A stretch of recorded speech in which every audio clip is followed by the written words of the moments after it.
One of the things I want you to see here with HackMotion and how we're using this to show how the simple swing repeater works to keep the wrist motions under control. You can see here with the flexion extension numbers, and you can also see with the ulnar and radial deviation.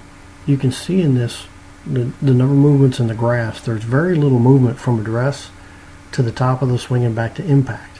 And what's happening there is, as you can see this swing begin to move, you see that the SSR that I have on here is keeping everything in place, and it's going to keep the angle between the lead arm and the shaft and the golf club with the wrists in the same position from the address up to the top. And you can see going from 3 to 1 in flexion extension, that means there's hardly any movement at all with that, only 2 degrees, and you can only see 3 degrees.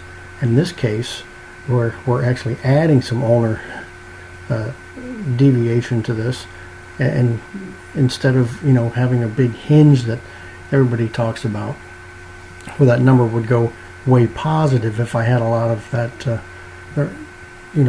radial deviation to have that big hinge in there. But you can see in here there's virtually hardly any at all. The sensor is very sensitive, and so 10 to minus 13, it's only a 3 degree drop.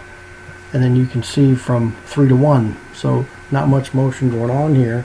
And then as it comes back down, as we're moving it back down to the ball, you can see everything stays the same, and those angles are going to remain.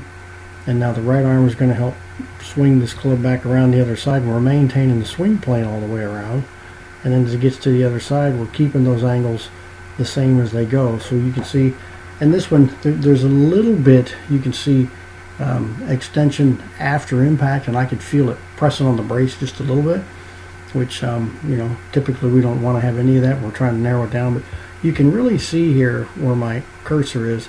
I mean, look at the start of this from address, moving along here with the flexion extension, very little change to the top. Then there's a tiny bit as it moves down, and it goes into a little bit of flexion, and it comes back to impact. So very little motion there. And then you can also see here in the blue the ulnar radial.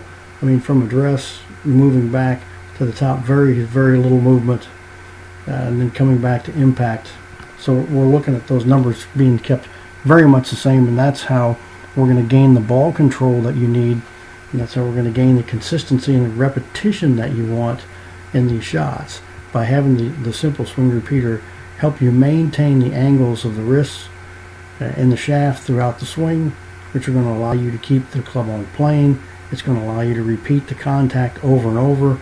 Great control of the club face and contact for solid, straight, consistently repeated shots. So using the HackMotion to show you how we can keep those numbers intact with the SSR on there, and there's just not going to be a lot of movement in the wrists, and you're going to see great consistent numbers when you practice.